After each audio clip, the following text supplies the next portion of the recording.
손빈과 방연. 이 소설은 응당 여기서 끝을 맺어야 옳은 일이다. 왜냐하면 이 소설의 양대 주인공인 손무와 오자서의 이야기는 이미 결말이 났기 때문이다. 그러나 아직도 미진한 이야기가 한 토막 남아있다. 그것은 다름 아닌 손빈의 이야기인 것이다. 손자병법이라는 병서는 본디 손무와 그의 손자인 손빈이 공동으로 저술한 책이다. 그러므로 이 소설의 제목이 손자병법이라고 되어 있는 이상 손빈의 그 후의 행적에 대해서도 전혀 언급이 없을 수는 없는 일이다.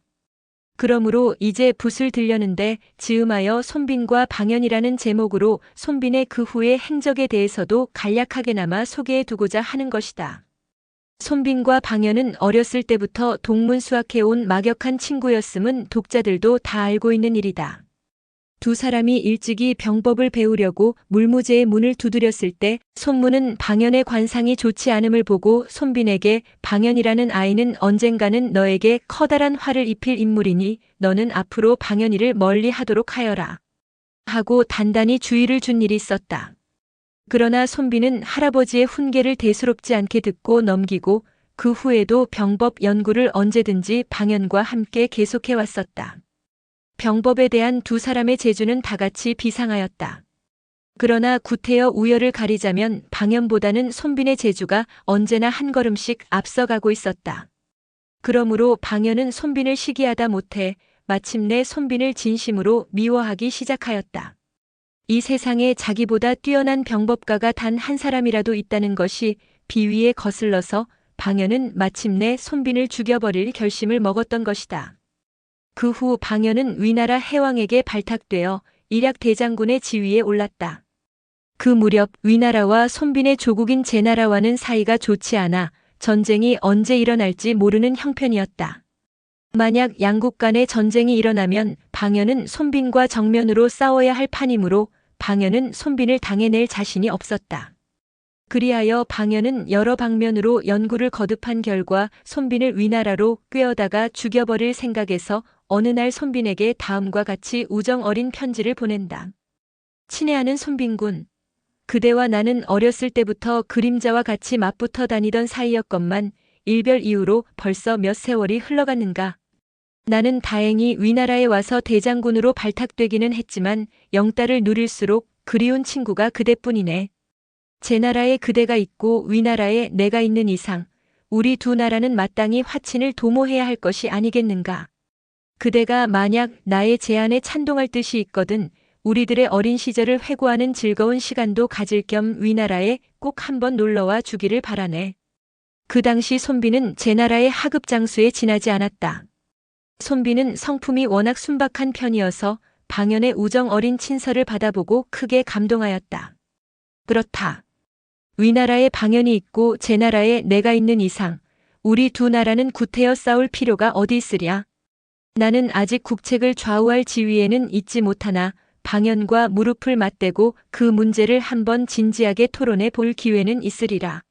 손빈은 방연의 우정을 신뢰하는 까닭에 어느 날 위나라로 방연을 찾아갔었다. 방연은 손빈을 반갑게 맞이하여 놀랄 정도로 환대해 주었다. 그러나 정작 양국 간의 화친 문제에 대해서는 이런 반구도 언급하지 아니하고 날마다 연회만 베풀어 주었다. 손빈은 참고 기다리다 못해 자기가 먼저 화친 문제를 들고 나왔다. 여보게 위나라에 자네가 있고 제나라에 내가 있는 이상 우리들의 우정을 생각해서라도 마땅히 양국 간의 화친을 도모해야 할 것이 아니겠는가. 그 문제를 제안한 사람이 자네였는데 지금은 왜 말이 없는가. 그러자 방연은 매우 난처한 빛을 보이며 이렇게 말한다.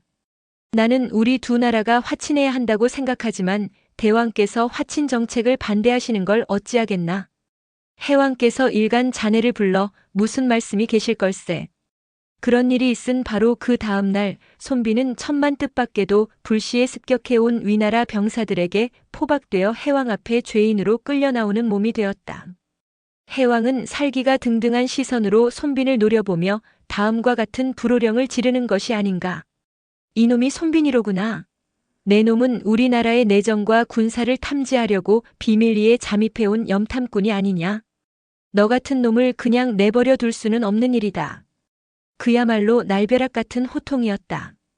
그 순간 손빈은 아차 나는 방연의 꿰매 빠져서 이 꼴이 되었구나 하는 깨달음과 동시에 그 옛날 할아버지가 방연이라는 아이는 언젠가는 너에게 커다란 화를 입힐 인물이니 너는 이제 앞으로 그 아이를 각별히 경계하여라 하고 훈계하시던 말씀이 새삼스레 머리에 떠올랐다. 그러나 이제 와서 과거를 뉘우쳐본들 이미 때가 늦지 않는가. 그렇다고 방연의 술책에 넘어가 이대로 죽기는 너무도 억울하였다. 살아날 수 있는 무슨 방도가 없을까? 문득 손비는 한동안 깊은 생각에 잠겨 있다가 해왕에게 머리를 조아리며 이렇게 말하였다. 본인은 귀국의 대장군이신 방연 장군의 초청을 받고 찾아온 빈객이지 군사를 탐지하려고 비밀리에 잠입한 염탐꾼은 아니옵니다. 해왕은 방연이 손빈을 죽이려고 꿰어낸 내막을 처음부터 잘 알고 있었다. 그러나 그는 시치미를 떼고 또다시 호통을 지른다. 이놈아, 거짓말 마라. 방연 장군이 너 같은 염탐꾼 놈을 초청했을 리가 만무하다.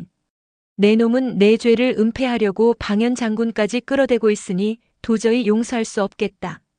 그리고 호위병에게 여봐라, 저놈을 당장 끌어내어 목을 쳐 죽여라. 하고 추상 같은 호령을 내리는 것이 아닌가. 사태가 매우 위급해지자 손비는 방연에 대한 원한이 머리끝까지 치밀어 올랐다. 손비는 이를 악물며 생각해본다. 어떻게 해야 눈앞의 죽음에서 생을 구할 수 있을까? 그러자 문득 머리에 떠오르는 것이 방연의 친필 서한이었다. 손비는 천만다행하게도 방연의 우정 어린 친필 서한을 호주머니 속에 간직하고 있었던 것이다. 그리하여 손비는 문제의 편지를 해왕에게 꺼내 보이며 이렇게 말하였다. 저는 죄를 짓고 죽는다면 조금도 억울할 것이 없겠사옵니다. 그러나 저는 간첩이 아니고 방연 장군의 초청을 받고 귀국을 방문한 빈객일 뿐이옵니다. 대왕께서는 옛날부터 덕망이 높으신 어른이라고 들었사옵는데 만약 저의 신분을 방연 장군에게 알아보지도 않으시고 함부로 죽이신다면 그 무에 국제 간의 신의 실추를 무엇으로 감당해 내시려는 것이옵니까? 바라옵건대 처형을 하시기 전에 방연 장군과 잠시 대면만 시켜주시옵소서. 방연과는 미리부터 짜고 하는 연극이기는 했지만 손빈의 항변이 워낙 사리가 정연하므로 해왕은 형식적으로나마 방연을 불러다가 대지를 시키는 수밖에 없었다. 이윽고 방연이 나타나자 손빈은 아무 말도 아니하고 방연의 편지를 해왕에게 내밀어 주었다. 해왕이 그 광경을 보고 방연에게 묻는다. 이자의 말에 의하면 이자는 장군의 초청을 받고 우리나라를 찾아온 빈객이라고 하는데 그것이 과연 사실이오? 혹시 이 편지는 위조 편지가 아니오? 해왕은 위조 편지라고 대답해 주기를 바라는 마음에서 의식적으로 유도신문을 한 것이었다. 해왕의 질문이 유도신문임을 손비는 재빠르게 알아챘다. 그러기에 손비는 아무 소리도 하지 않고 방연의 눈만 뚫어지게 바라보고 있었다. 아무리 간악한 인간이라도 눈을 뚫어지게 바라보고 있으면 심리적으로 거짓말을 못하게 되는 법이기 때문이었다. 손빈의 시선이 방연의 시선과 정면으로 마주쳤다. 가슴을 꿰뚫는 화살같이 날카로운 시선이었다. 방연은 그 시선에 접하자 전신의 전율만 느낄 뿐 아무 대답도 못한다. 손비는 어차피 죽을 바에는 방연이라는 놈을 이 자리에서 자기 손으로 때려 죽여버릴까 하는 생각도 없지 않았다. 그러나 다음 순간 손비는 생각을 고쳐먹었다. 아니다. 우정을 배반한 개 같은 놈 때문에 내가 개죽음을 당할 이유는 없지 않는가. 어떻게든지 나는 이 위기를 무사히 넘겨서 언젠가는 방연에게 반드시 보복을 하리라. 손비는 그런 생각이 들자 변한간 얼굴에 웃음을 띄어 보이며 다정한 어조로 방연에게 이렇게 말했다. 여보게 방연군. 자네와 나는 어려서부터의 중마지우가 아닌가. 자네의 우정 어린 편지를 받아보고 찾아온 내가 만약 간첩으로 몰려서 차명을 당한다면 나도 억울하겠지만 자네로서도 면목 없는 일이 아니겠는가. 나는 간첩이 아니고 자네의 초청장을 받고 온 손님이라는 사실만 대왕전에 증언해주게. 나는 자네의 그 대답만 들으면 지금 죽어도 여한이 없겠네. 아무리 간악한 방연도 양심상 자신의 친필 서한만은 부인할 수가 없는지 문득 해왕에게 머리를 조아리며 아랜다. 대왕 전하, 이 서한은 소신이 쓴 서한임이 분명하옵니다. 해왕은 그 대답을 듣고 적이 실망한 빛을 보이며 그래. 내가 들은 정보에 의하면 저자는 간첩이 분명하오. 그러면 손빈이라는 간첩을 장군이 불러들였다는 말이오? 하고 묻는다. 어떤 수단으로든지 손빈을 간첩으로 때려잡을 생각이었던 것이다.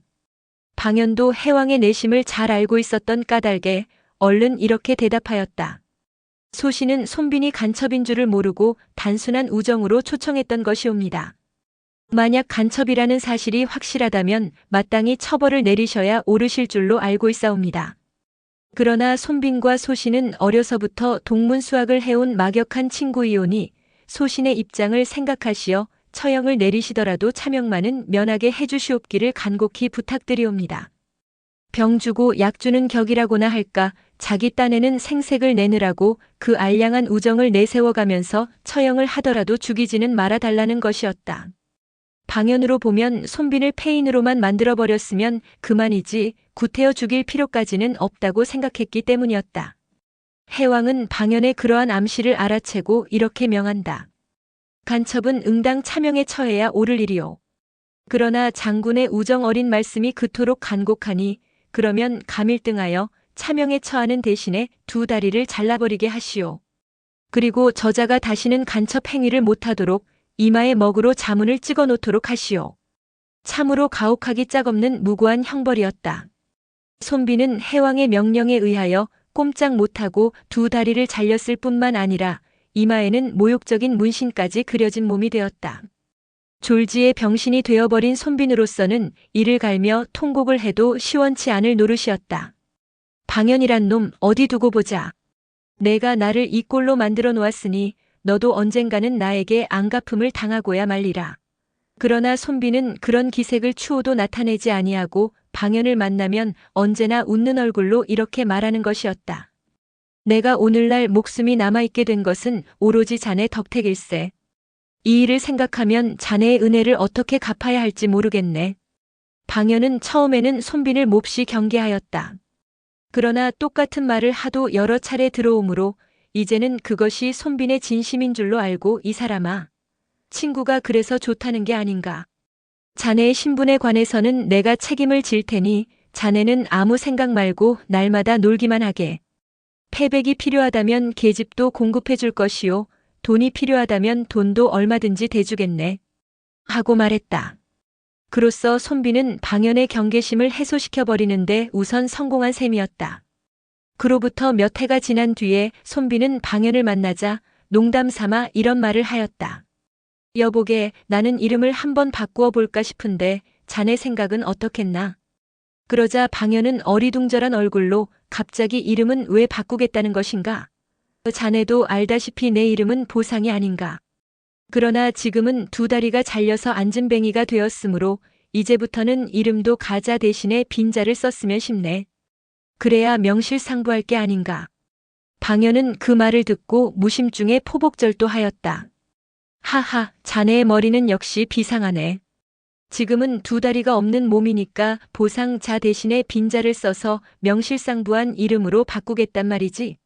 자네 생각이 그렇다면 누가 그것을 반대하겠나. 하하. 손빈도 방연의 손을 다정하게 움켜잡으며 소리내어 웃었다. 자네의 진실한 우정에는 언제나 감격이 있을 뿐이네. 그러면 오늘부터는 이름을 그렇게 바꾸기로 하겠네. 이리하여 손빈은 그날부터 이름자조차 바꾸기로 했는데 겉으로는 유쾌하게 웃어 보이면서도 속으로는 원한의 피눈물을 흘렸다. 손빈은 자기 이름을 자진하여 앉은뱅이 손빈으로 바꾸어 놓고 나서 그날부터는 의식적으로 방탕한 생활을 계속하였다. 계집과 돈은 방연이가 얼마든지 공급해 주겠노라고 했으므로 손빈은 날마다 계집을 갈아대며 주색으로 세월을 보내고 있었다. 말할 것도 없이 그것은 방연의 경계심을 없애주기 위한 술책이었던 것이다. 방연은 손빈에게 계집과 돈을 무진장 대주면서도 마음속으로는 그의 보복을 은근히 두려워하고 있었다.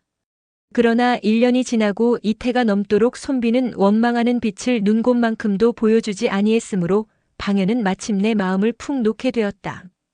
두 다리가 잘리고 이마 빼기에는 문신까지 그려진 불구가 되어버렸으니까 이제는 모든 것을 체념하고 완전히 타락해버린 것이 분명하구나. 그런 판단이 내리자 방연은 손빈에게 대한 경계심을 깨끗이 풀어버리게 되었던 것이다. 그러나 실상인즉 손빈의 원한은 날이 갈수록 가슴에 사무쳤다.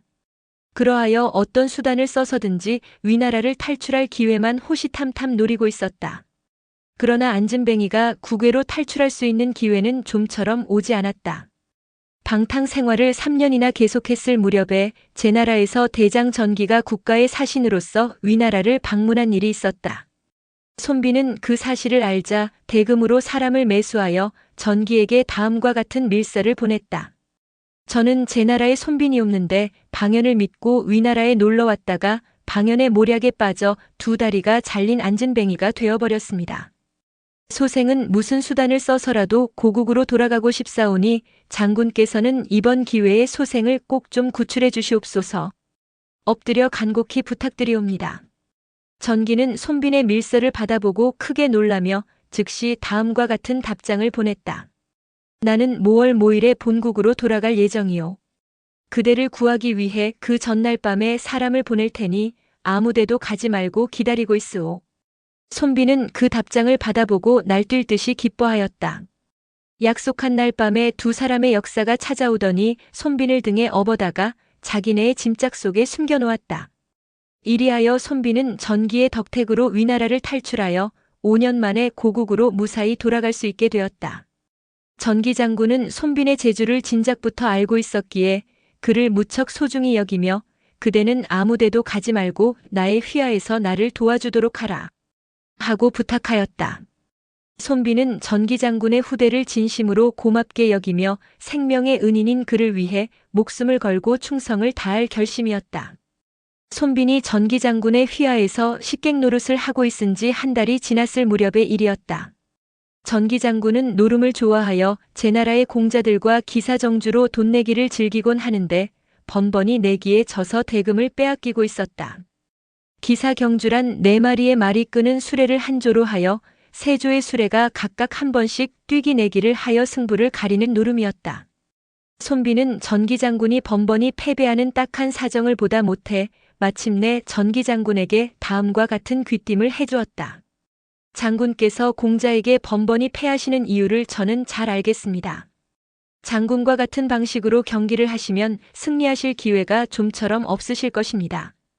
전기는 그 말을 듣고 크게 놀라며 내가 번번이 패하는 이유가 어디에 있다는 말인가? 손빈이 대답한다.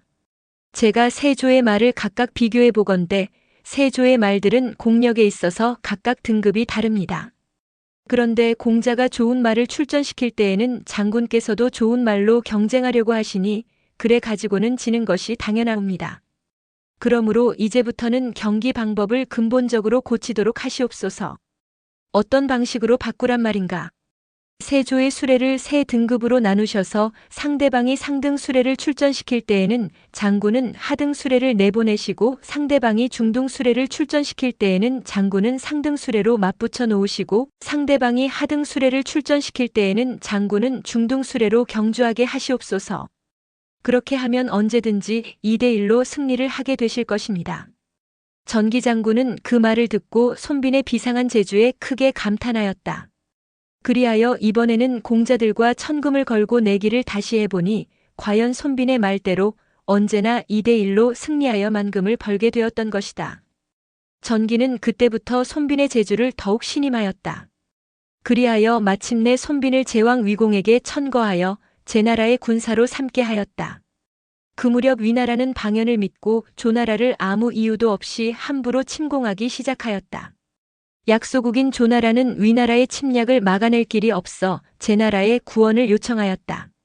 제나라의 위왕이 전기 장군을 불러 명한다. 전기 장군은 군사 손빈과 함께 출정하여 위군을 무찔러서 조나라를 도와주도록 하오. 위군에는 방연이라는 병법 대가가 있으니 그 사람을 각별히 경계해야 할 것이오. 손빈은 어명을 받자 방연에게 원수를 갚을 기회가 이제야 왔구나 하고 크게 기뻐하며 용약 정도에 올랐다. 손빈은 다리가 없는 관계로 말을 탈 수가 없었다. 따라서 포장마차를 타고 뒤에서 작전을 지휘하기로 하였다. 총사령관인 전기 장군이 포장마차로 손빈을 찾아와 묻는다. 위군을 섬멸시키려면 어떤 작전을 써야 하겠소? 손빈이 대답한다. 헝클어진 실꾸리를 풀려면 실꾸리를 함부로 잡아당기거나 실꾸리를 마구 뒤흔들어서는 안 되는 법이옵니다. 전쟁도 그와 같아서 조나라를 돕기 위해 위군에게 주먹을 직접 휘두르면 사태가 오히려 복잡하게만 될 것이옵니다. 참으로 좋은 말씀이요. 그러면 어떤 작전을 써야 하오? 위군과 정면으로 맞붙어 싸울 게 아니라 상대방이 무방비 상태에 있는 허점을 찌르면 싸움은 절로 풀리게 됩니다. 지금 위나라는 조나라를 치려고 대부분의 군사들을 조나라로 끌고 왔기 때문에 정작 본국에 남아있는 군사들은 노병이나 약졸들 뿐일 것이옵니다. 그러므로 우리는 조나라로 가서 위군과 직접 싸우려고 할 게 아니라 위나라 본국으로 쳐들어가서 우선 위나라의 서울인 대량을 점령해야 합니다. 그것이 바로 적의 허점을 찔러 간단히 승리할 수 있는 길이옵니다. 과연 놀라운 작전이요. 우리가 대량을 점령해버리면 저들은 도성을 탈환하려고 조나라에 대한 공격을 포기하고 창왕이 본국으로 회군하게 될 것입니다. 우리는 그로써 싸우지도 아니하고 조나라를 구원하게 되는 것이옵니다. 제군은 손빈의 작전 계획대로 곧 위나라의 서울로 쳐들어가기 시작하였다. 위나라의 도성은 거의 무방비 상태였으므로 대량을 점령하기는 식은 죽 먹기보다도 쉬웠다. 그 무렵 조나라를 침공해온 위군은 승승장구로 조나라의 수도 한단까지 점령하고 있었는데 본국 도성이 제나라의 군사들에게 점령되었다는 비보가 날아오자 위군은 황급히 본국으로 회군할 수밖에 없었다. 그러나 황급히 회군하는 위나라 군사들을 그냥 내버려 둘 손빈이 아니었다. 손빈은 적의 도성을 점령함으로써 위나라의 위세를 크게 꺾어놓고 나서 이번에는 회군하는 위나라 군사들을 섬멸시키려고 모든 군사를 계릉으로 이동시켰다.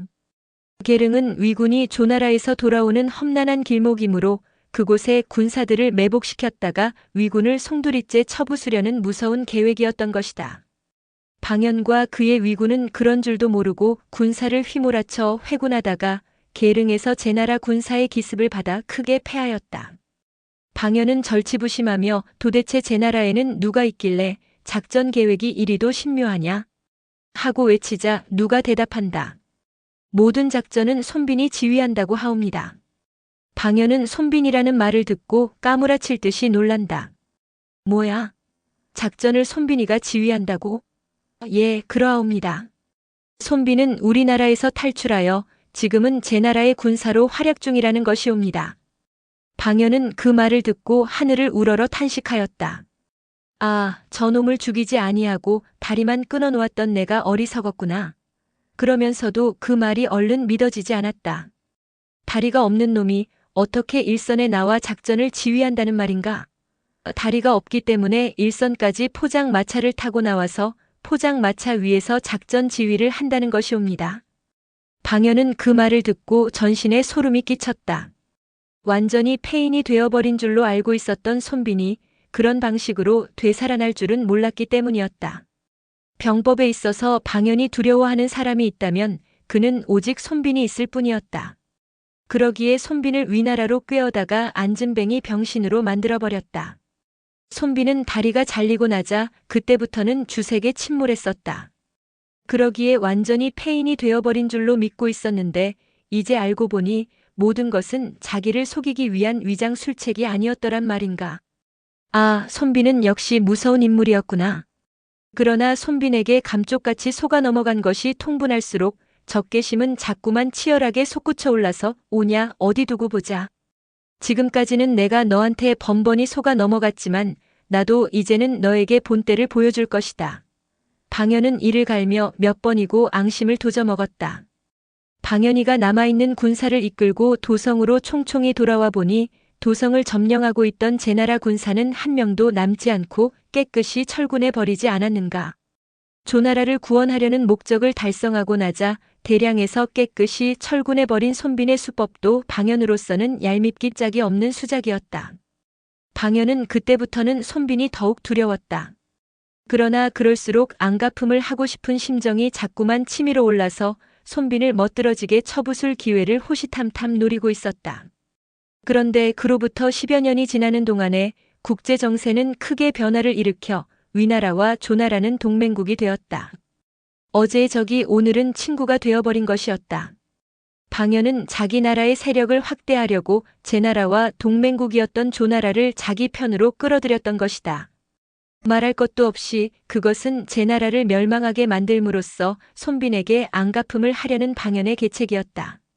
손빈에 대한 방연의 적개심은 그처럼 맹렬해 가고 있었던 것이다. 방연은 제나라의 동맹국이었던 조나라를 자기 편으로 끌어들이고 나서 이번에는 제나라와 가깝게 지내는 한나라를 자기 편으로 끌어들이려고 하였다. 제나라를 완전히 고립시켜 놓고 일거에 섬멸시켜버릴 계획이었던 것이다. 그러나 한나라가 좀처럼 말을 들어주지 아니하므로 방연은 마침내 무력으로 한나라를 침공하기로 하였다. 그러므로 제나라는 한나라를 돕기 위해 위나라와 또다시 싸우게 되었다. 이번에도 제나라는 전기장군을 총사령관으로 삼고 손빈을 군사로 삼아 대군을 출동시켰다. 전기장군이 손빈에게 묻는다. 한나라로 가지 말고 이번에도 지난번 모양으로 위나라로 직접 쳐들어가서 위나라의 도성을 점령해 버리는 것이 어떠하겠소? 손빈이 대답한다. 물론 위나라로 직접 쳐들어가야 합니다. 그러나 이번에는 사정이 크게 다르옵니다. 뭐가 어떻게 다르다는 것이오? 방연은 지난번에 혼이 났기 때문에 이번에는 지난번과 같은 실책은 범하지 않을 것이옵니다. 즉 방연은 한나라의 군대를 보내면서도 자기 나라를 방비할 태세도 충분히 갖추어 놓았을 것이므로 우리는 도성을 점령할 듯이 공격을 가해가다가 나중에는 유인전법을 써야 하겠습니다. 유인전법이라니 도망치기만 해가지고서는 승리를 거둘 수가 없는 일이 아니오. 자고로 전쟁에 능통한 영장들은 적의 세력을 역이용하여 승리한 사례가 얼마든지 많았습니다. 그러므로 이번에는 우리도 유인전법을 쓰는 것이 상책이겠습니다. 그런 전법이 어떤 전법인지 구체적으로 말해주시오. 방연은 평소부터 우리 군사를 약병이라고 깔보아 오고 있는 형편입니다. 그러므로 우리가 적의 도성에 공격을 퍼부으면 방연은 미리 대비해 두었던 군사로 우리에게 맹렬한 반격을 할 것입니다. 그러면 우리는 쫓길 수 있는 데까지 쫓겨야 합니다. 병법에 보면 100리를 쫓아오는 군사는 장수를 잃게 되고 50리를 쫓아오는 군사는 절반을 잃어버리게 된다고 하옵니다. 그러므로 우리는 쫓겨올수록 유리합니다. 과연 그럴까? 그렇습니다. 게다가 우리에게 또 하나의 유리한 술책이 있사옵니다. 그 술책이라는 것은 무엇을 말하는 것이오? 우리는 쫓겨오는 도중에 밥지어 먹은 가마솥 걸었던 자취를 곳곳에 남겨놓되 그 수요를 절반씩 줄여가는 수법을 써야 합니다. 그러면 적은 우리 군사가 자꾸만 줄어든 줄로 오인하고 더욱 맹렬하게 추격해 올 터이니 최후에 가서 반격을 가하여 일거의 대승을 거두도록 해야 합니다. 전기장군은 손빈의 신출귀몰한 작전 계획에 혀를 내두르며 감탄하였다. 전기와 손빈은 작전 계획이 확정되자 곧 대군을 위나라로 휘몰아쳐 들어가 도성에 맹렬한 공격을 퍼붓기 시작하였다. 전기장군은 진두지휘를 하면서 적진을 향하여 큰 소리로 외친다. 방연이는 어디를 가고 안 나오느냐? 용기가 있거든 당장 나와 승부를 겨하자. 그러자 아니나 다를까 방연은 기다리고 있었다는 듯이 주창과 서갑의 두 맹장들을 좌우에 거느리고 마주 달려나오며 큰 소리로 호령한다. 전기 패배자야. 너는 오늘로써 저승에 갈 것을 각오하여라. 그리고 좌우의 맹장들을 돌아보며 추상 같은 군령을 내린다. 그대들은 당장 달려나가 저놈을 사로잡아 오너라. 명령이 떨어지자 주창과 서갑의 두 맹장이 비호같이 달려나와 전기를 상대로 10여 합을 싸우는데 호련 한 채의 포장마차가 푸른 깃발을 펄럭이며 일선으로 달려나오는 것이 아닌가. 그 포장마차 위에는 손빈이 드높이 앉아 있었다. 손빈은 포장마차 위에서 방연을 향하여 외친다. 여보게 방연군. 이거 얼마만인가. 자네를 오랜만에 만나니 반갑기 그지없네 그려. 방연은 자기 죄가 있는지라 손빈을 보자 등골이 오싹해왔다. 그러나 억지로 허세를 부리며 대답한다. 동문 수학하던 자네를 다시 만나게 되니 나 역시 반갑네. 손빈은 코웃음을 치면서 다시 말한다. 자네는 동문 수학하던 나를 모함에 빠뜨려 다리를 잘라버리게 했으니 그것은 너무도 심하지 않는가. 방연은 시치미를 떼고 그것은 내가 한 일이 아니고 왕명이었네. 그럼에도 불구하고 자네는 나에게 원한을 품고 군사를 일으켜왔으니 너무 심한 것이 아닌가. 나는 자네에게 원수를 갚으러 온 것이 아니고 왕명에 의하여 위나라를 격파하려고 왔을 뿐이네. 우리들은 피차간에 자기 나라의 군주에게 충성을 다하고 있을 뿐일세. 방연은 거기에 대해서는 할 말이 없는지 얼른 이렇게 말한다. 자네는 제 나라를 위하고 나는 위나라를 위해 싸워야 할 판이니 그러지 말고 우리 두 사람이 나라를 걸고 내기를 해보면 어떠하겠나? 그거 참 좋은 생각일세. 어떤 내기를 하자는 말인가? 자네 군사들과 우리 군사가 각각 진을 치고 함락시키기 내기를 하여 자네가 승리하면 내가 투항하고 내가 승리하면 자네가 투항하기로 하면 어떻겠나? 그거 참 좋은 생각일세. 그러면 자네가 먼저 진을 쳐놓게. 그러면 내가 함락시켜 보이겠네. 이리하여 두 사람은 포진술의 우열로서 승부를 가리기로 하였다. 두 사람 사이에 협약이 성립되자 방연은 모든 군사를 5부대로 나누어 산기슭과 산골짜기에 각각 진을 쳐놓고 나선 5빛깔의 깃발을 휘날려 보이며 자네는 저것이 무슨 진법인지 알고 있는가? 하고 손빈에게 물었다. 손빈이 웃으며 대답한다. 저것은 오룡분해의 진법이 아닌가? 저런 것쯤이야 누가 모르겠는가?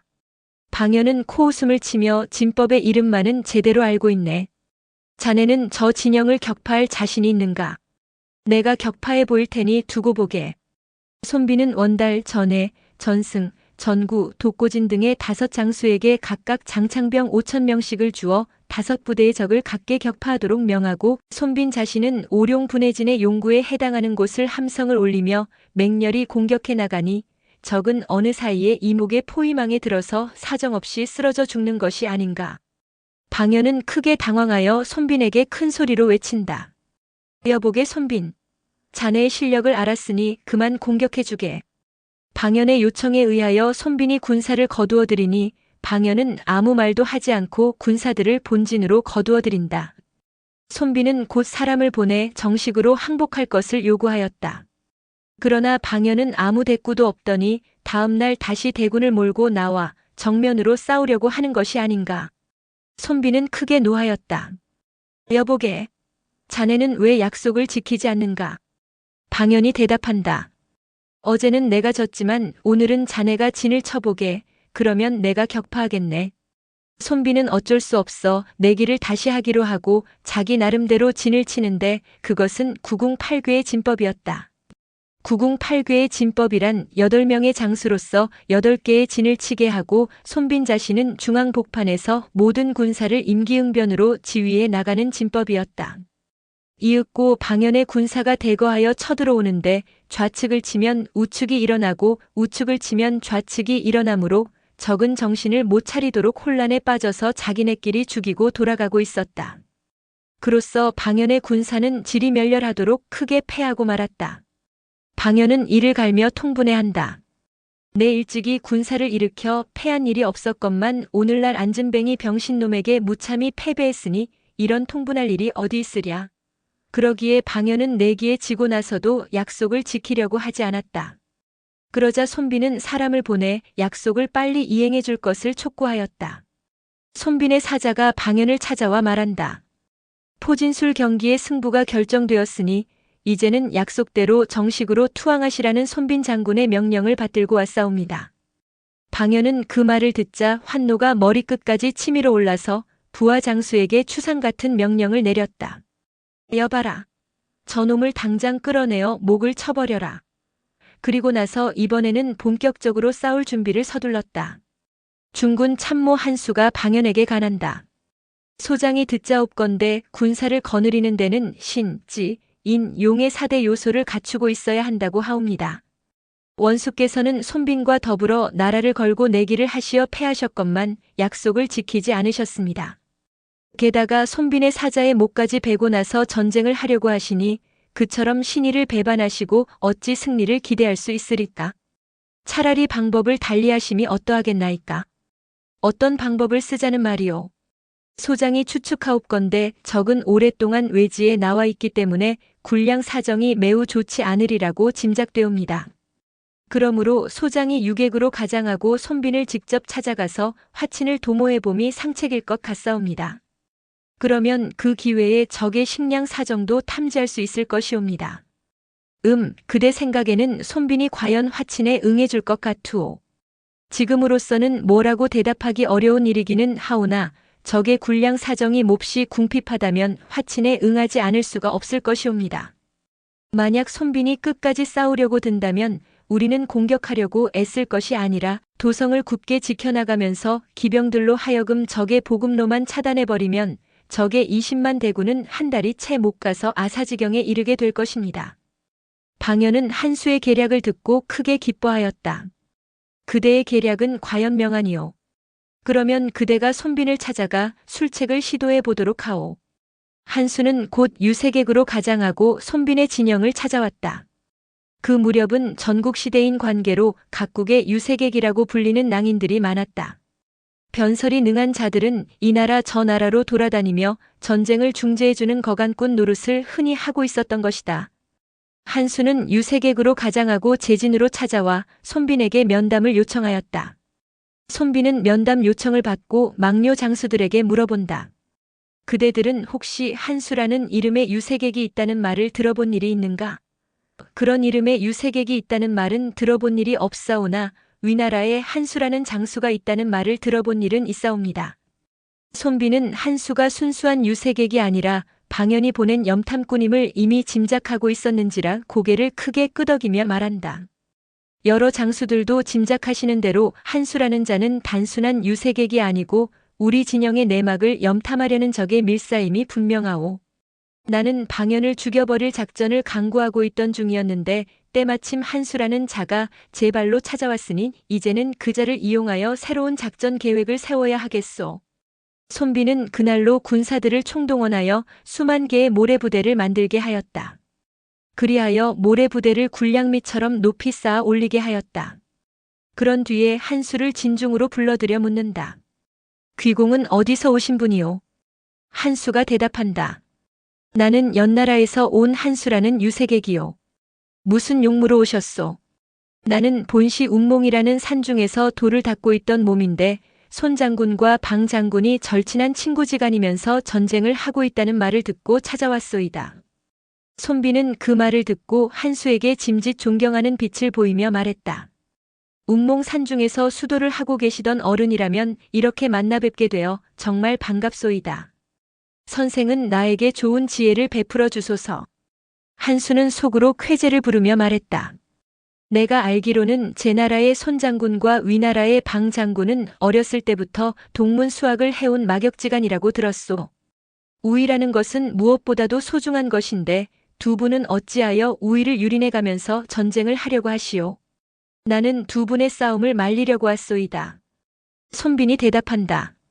방연은 나를 안진뱅이 병신으로 만들어 놓았으니 그런 자를 어찌 그냥 내버려 둘 수 있겠소. 한수가 고개를 좌우로 흔들며 말한다. 방연 장군은 도량이 협소하여 가까운 친구인 귀공의 다리를 절단한 것은 크게 잘못된 일이었소. 그러나 손 장군은 금도가 너그러운 대인이 아니오. 자고로 태산은 조그만 티끌도 사양하지 아니하고 큰 바다는 아무리 적은 물이라도 모조리 받아들인다고 하였소. 그러므로 손 장군은 방연 장군의 과오를 마땅히 너그러운 마음으로 용서하고 화목을 도모해야 옳을 것이오. 한수는 손빈을 연방치켜 세우며 제법 그럴듯한 이론을 전개하였다. 손빈이 다시 말한다. 선생의 이론에는 나도 찬성입니다. 그러기에 나도 평화적으로 해결할 생각이었는데 방연은 나와의 약속을 끝끝내 지켜주지 않는 걸 어찌하오. 한수가 손빈에게 다시 말한다. 방연 장군이 손 장군과의 약속을 지키지 않았다는 것은 크게 잘못된 일이오. 그러나 상대방이 나의 물건을 훔쳤다고 해서 나도 그 사람의 물건을 훔쳐오면 나 역시 그 사람과 똑같은 도둑놈이 되는 법이오. 나는 손 장군을 위해서도 전쟁을 피하고 화평을 도모해 주기를 바라오. 나를 위해서라니. 그것은 무슨 말씀이오? 생각해 보시오.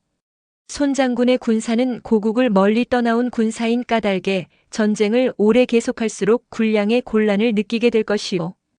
위나라 군사는 워낙 용맹스러운 데다가 이쪽이 군량의 곤란을 느끼고 있음을 알면 사정없이 공격해 올 테니 그런 경우에 무슨 힘으로 위군을 막아낼 수 있겠소. 내가 손 장군에게 화평을 권하는 것은 바로 그 점에 있는 것이오. 이에 손빈은 정색을 하고 한수를 나무라준다. 선생은 지금 무슨 가당치 않은 말씀을 하고 계시오. 우리는 군량을 얼마든지 풍부하게 가지고 있소. 20만 대군이 불일간에 적의 도성을 함락시킬 계획인데 그러한 우리더러 철군을 하라는 것은 말도 안 되는 소리요. 혹시 선생은 방연의 청탁을 받고 나를 설득시키려고 찾아온 것은 아니오. 한수는 그 말에 크게 당황하여 손을 설레설레 내저으며 나는 결코 그런 사람이 아니오. 그렇다면 우리에게는 무기와 군량이 얼마나 풍부한가를 선생에게 직접 보여드리기로 하겠소. 손비는 한수를 진중으로 직접 안내하여 가짜 노적가리를 일일이 보여주었다. 한수는 가짜 군량미의 노적가리를 보고 얼굴을 붉히며 말한다. 귀군의 군량 사정이 이렇게도 풍부할 줄은 정말 몰랐소이다. 그러니까 선생은 이제부터 방연을 찾아가서 전쟁을 해보았자 당해낼 수 없을 것이니 약속대로 항복을 하라고 권해주시오.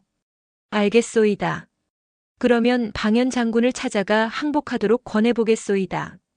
이리하여 한수가 손빈의 전송을 받으며 위나라로 떠나가려고 하는데 때마침 대장 원달이 급히 달려와 손빈에게 내일이면 군량이 떨어질 형편이오니 지금부터 철군을 서둘러야 하겠습니다.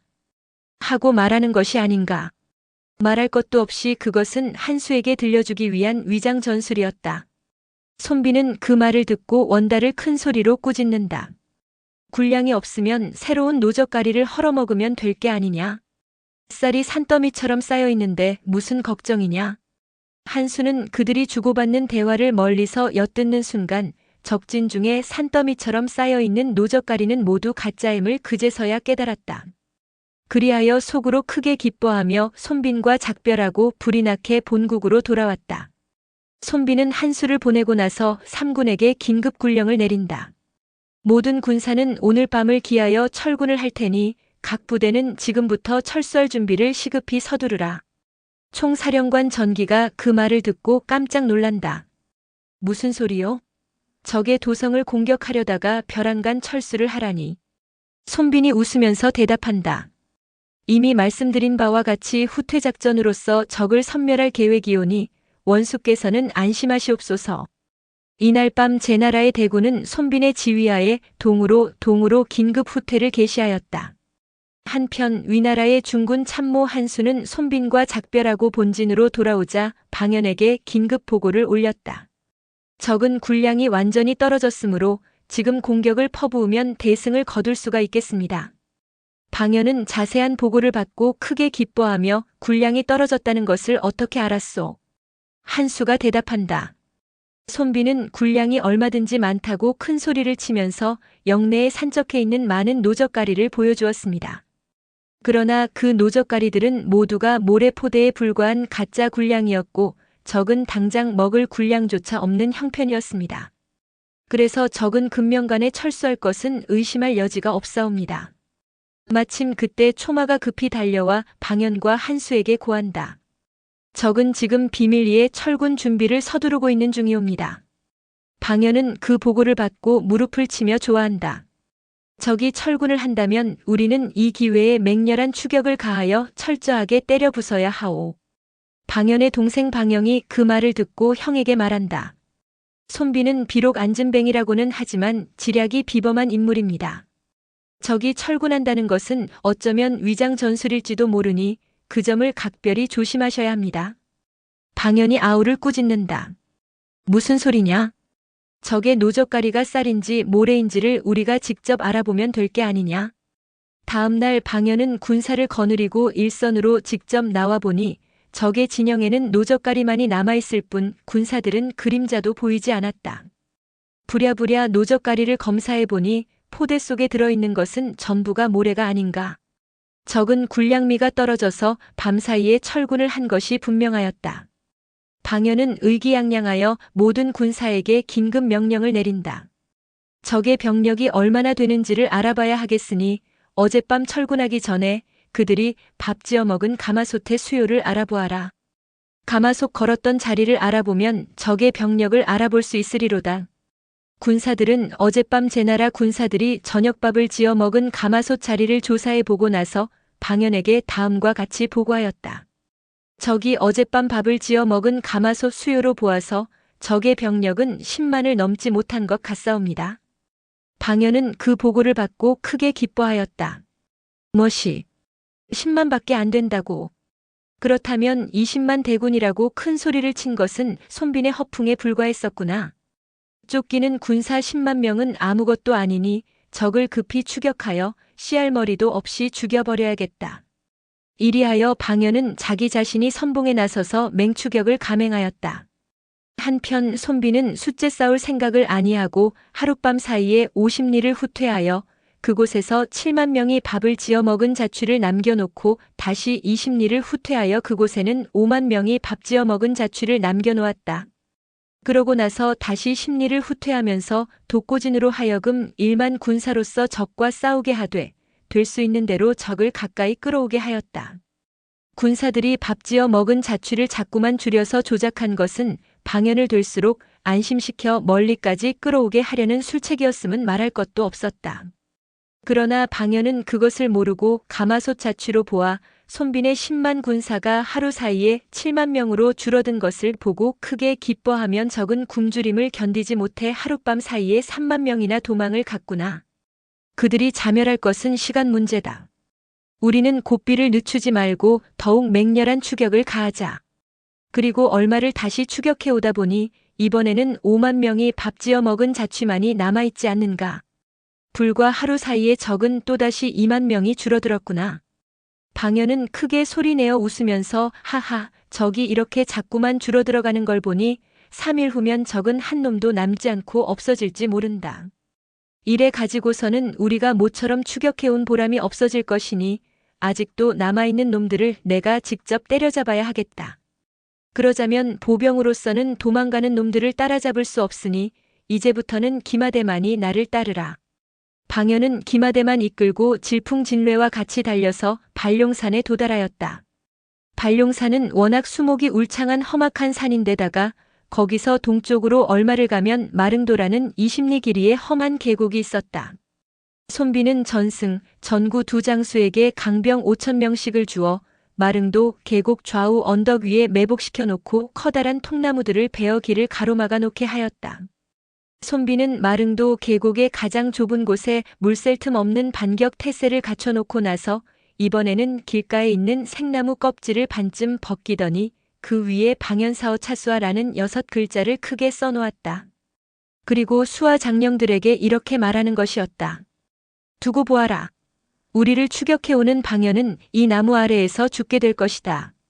방연은 오늘 밤 삼경에 이곳에 도달할 터인데 그가 이곳에 도달하고 나서 얼마 지나지 않으면 여기서 횃불이 밝혀지게 될 것이니 그러면 모든 장병은 그 횃불을 신호로 적진영의 총공격을 퍼부어라. 그리고 손빈 자신은 대장 원달과 함께 포장 마차를 타고 후방으로 유유히 물러나 있었다. 방연이 마릉도 계곡 어귀에 도달한 것은 과연 밤이 깊어서였다.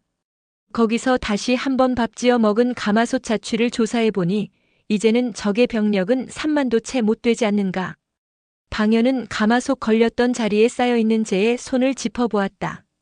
불은 꺼져 있지만 재 속에는 온기가 아직도 뜨뜻미지근하게 남아있지 않는가. 손빈이 미리 조작해 놓은 세밀한 작전 계획의 하나였다. 그러나 그것을 알 턱 없는 방연은 신바람이 나서 적은 멀리 가지 못했다. 마릉도 계곡으로 맹추격을 감행하라. 방연이 군령을 내리자 부장들이 난색을 보이며 마릉도는 무척 험난한 곳이옵니다. 혹여 복병이 있을지도 모르니 추격은 내일로 미루는 것이 어떠하겠습니까? 방연도 복병 문제에 대해서는 두려움이 없지 않았다. 그러하여 근처에 있는 민가를 찾아가 농사꾼에게 묻는다. 제 나라 군사들이 이곳을 언제 통과하였소? 하고 물어보니 그들은 입을 모아 이렇게 대답한다. 어느 나라 군사인지는 모르오나 2-3일 전부터 군사들이 무리를 지어 이곳을 지나갔습니다. 마지막 군사들이 이곳을 지나간 것은 언제였소? 저녁 때까지 군사들은 모두 지나가 버리고 해가 질 무렵에 포장마차 한 대가 지나갔는데 그것이 마지막이었지요. 뭐라? 포장마차가 지나갔다고? 방연은 손빈이 포장마차 위에서 전투를 지휘하고 있음을 알고 있었기에 크게 기뻐하며 그 포장마차가 지금쯤 얼마나 갔을 것 같소? 하고 다시 물어보았다. 글쎄요. 포장마차는 워낙 행보가 느려서 아무리 서둘러도 20리를 채 못 갔을 것이오. 말할 것도 없이 그렇게 대답하는 농사꾼들은 손빈이 미리 배치시켜 놓은 제나라 군사들이었다. 작전이 치밀한 손빈은 거기까지도 손을 써두었던 것이다. 그러나 그러한 사실을 알 턱 없는 방연은 20리라는 소리를 듣자 말에 박차를 가하며 불호령을 내렸다. 10리만 더 가면 손빈을 생포할 수 있다. 모두들 나를 따르라. 방연의 군사는 모험을 무릅쓰고 마릉도 계곡으로 달려나간다. 선봉으로 달려가던 한수가 10리쯤 가다가 알고 되돌아와서 방연에게 고한다. 눈앞은 캄캄하고 길은 험악하여 말을 달려나갈 수가 없사옵니다. 아침에 추격해도 늦지 않을 것 같으니 여기서 날이 밝기를 기다리는 것이 어떠하겠습니까? 방연이 소리를 높여 꾸짖는다. 모든 일에는 때가 있는 법이다. 목전의 승리를 헛되이 내버려 둘 수는 없는 일이 아니냐. 말을 탈 수 없거든 걸어서라도 추격하라. 10리만 더 가면 적을 포착할 수 있을 것이다. 거기서 7, 8리쯤 더 갔을 때 선봉부대에서 연락병이 달려와 방연에게 고한다. 적은 아름드리 통나무로 길을 겹겹이 가로막아 놓아서 전진할 수가 없사옵니다. 방연은 그 말을 듣고 또다시 벼락 같은 호통을 지른다. 군사가 길이 막혀서 행군을 못한다는 것은 말이 안 되는 소리이다. 어떤 일이 있어도 뚫고 나가라. 마침 그때 옆에 있던 장수 하나가 방연에게 말한다. 저 나무 위에 무슨 글이 씌어 있는데 어두워서 알아볼 수가 없사옵니다. 아, 그래. 그러면 무슨 내용인지 알아보게. 횃불을 밝혀라. 방연은 횃불을 밝혀서 방연사어 차수하라는 6글자를 읽어보는 순간 전신에 소름이 와락 끼쳤다. 아차. 손빈이란 놈의 계략에 감쪽같이 걸려들었구나. 크게 당황하여 전군은 즉시 회군하라 하고 군령을 내리는 바로 그 순간 전후 좌우에 칠흑같이 매복해 있던 전승과 전구의 군사들은 횃불을 목표로 수천 수만의 화살을 우박처럼 퍼부어댔다. 손빈을 추격해오던 위군 기마병들은 우박처럼 퍼붓는 화살 벼락을 맞아 모조리 전사했음은 말할 것도 없고 방연 자신도 억수처럼 퍼붓는 화살을 피할 길이 없어 그 자리에 쓰러져 죽으면서 아, 기어코 그 병신놈의 이름을 천하에 떨치게 해주었구나 하고 최후의 순간까지 절치부심하며 울부짖었다. 이윽고 날이 밝자 손빈은 어젯밤의 전과를 알아보기 위해 포장마차를 마릉도 계곡으로 몰아나왔다. 그리하여 방연의 시체를 찾아보니 어젯밤의 공격이 얼마나 치열했던지 방연의 몸에는 화살이 800여 대가 꽂혀 있지 않는가. 화살이 입추의 여지가 없을 정도로 겹겹이 꽂혀 있어서 그야말로 무참하게 죽어갔던 것이다.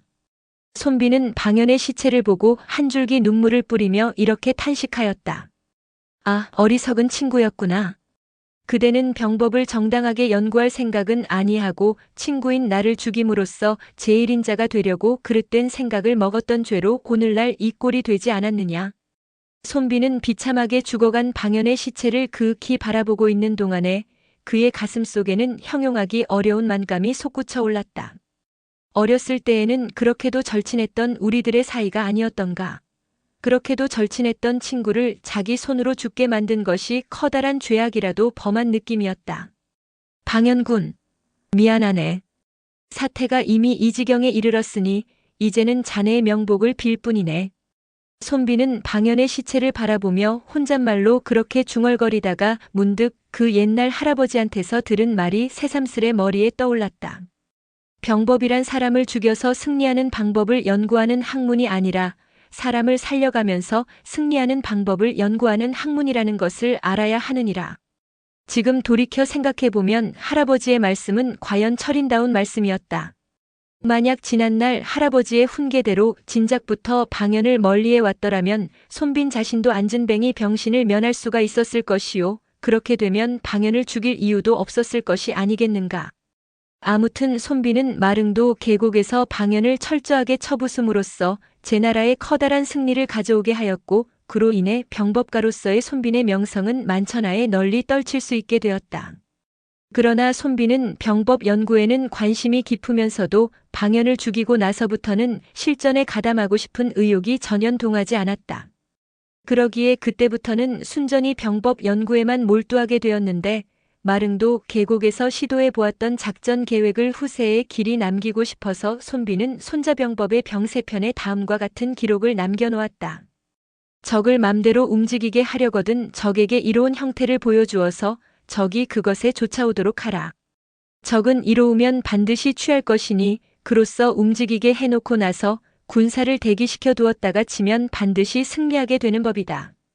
요컨대 싸움에서 이기려면 상대방에게 이로움을 주어서 상대방으로 하여금 내 맘대로 움직이게 해야 한다는 소리이다.